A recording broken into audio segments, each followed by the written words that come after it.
Americký prezident Donald Trump oznámil na svojej sociálnej sieti Truth Social, že Venezuela odovzdá Spojeným štátom medzi 30 až 50 miliónov barelov vysokokvalitnej ropy. Túto sankcionovanú ropu plánujú USA predať za trhovú cenu a výnosy použiť v prospech obyvateľov Venezuely aj Spojených štátov. S radosťou oznamujem, že dočasné orgány vo Venezuele odovzdajú Spojeným štátom 30 až 50 miliónov barelov vysokokvalitnej sankcionovanej ropy. Táto ropa bude predávaná za trhovú cenu a výnosy budem kontrolovať ja, prezident Spojených štátov amerických, aby sa zabezpečilo, že budú použité na prospech obyvateľov Venezuely a Spojených štátov, napísal Trump. Šéf Bieleho domu dodal, že požiadal ministra energetiky Chrisa Wrighta, aby tento plán okamžite zrealizoval. Ropa bude prepravovaná zásobovacími loďami a priamo dovezená na vykladacie doky v Spojených štátoch, uviedol Trump. Výnosy z predaja by podľa odhadov mohli dosiahnuť približne 1,65 až 2,75 miliardy dolárov. Ceny benzínu by sa vzhľadom na množstvo ropy mohli v USA mierne znížiť, hoci pokles by nemal byť výrazný. Ropa, ktorú má Venezuela odovzdať, je sankcionovaná.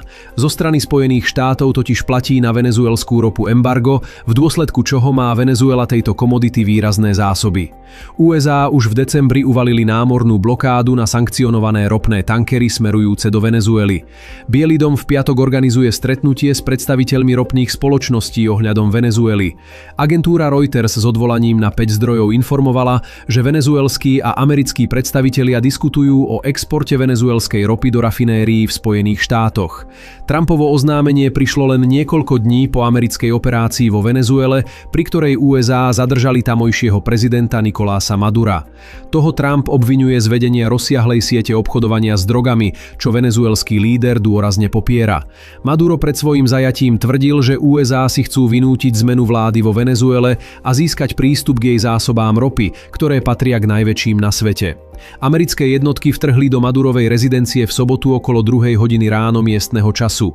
Do miestnosti s prezidentským párom najprv hodili zábleskový granát, nesmrtiace explozívne zariadenie, ktoré po vybuchnutí vyprodukuje záblesk svetla a intenzívny zvuk s cieľom dezorientovať cieľ.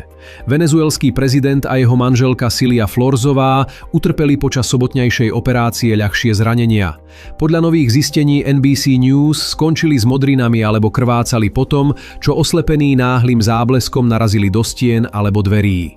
Po leteckom prevoze dostali potrebnú lekárskú starostlivosť. Keď sa Maduro v pondelok postavil pred newyorský súd pre obvinenia z narkoterorizmu, právnik jeho manželky uviedol, že pri zajatí možno utrpela zlomeniny rebier.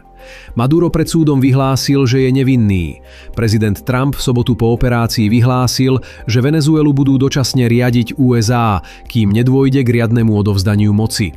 Toto vyhlásenie však vyvolalo ostrú reakciu.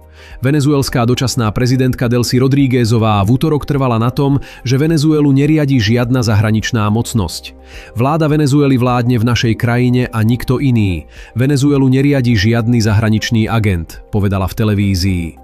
Rodríguezová, ktorá v pondelok zložila prísahu v nadväznosti na zajatie Madura, vyzvala USA na spoluprácu, no uviedla, že krajina si zachová svoje právo na mier, rozvoj, suverenitu a budúcnosť. Vyhlásila, že Venezuela nikdy nebude kolóniou žiadnej krajiny a opakovane požadovala prepustenie Madura, ktorého označila za jedinú legitímnu hlavu štátu.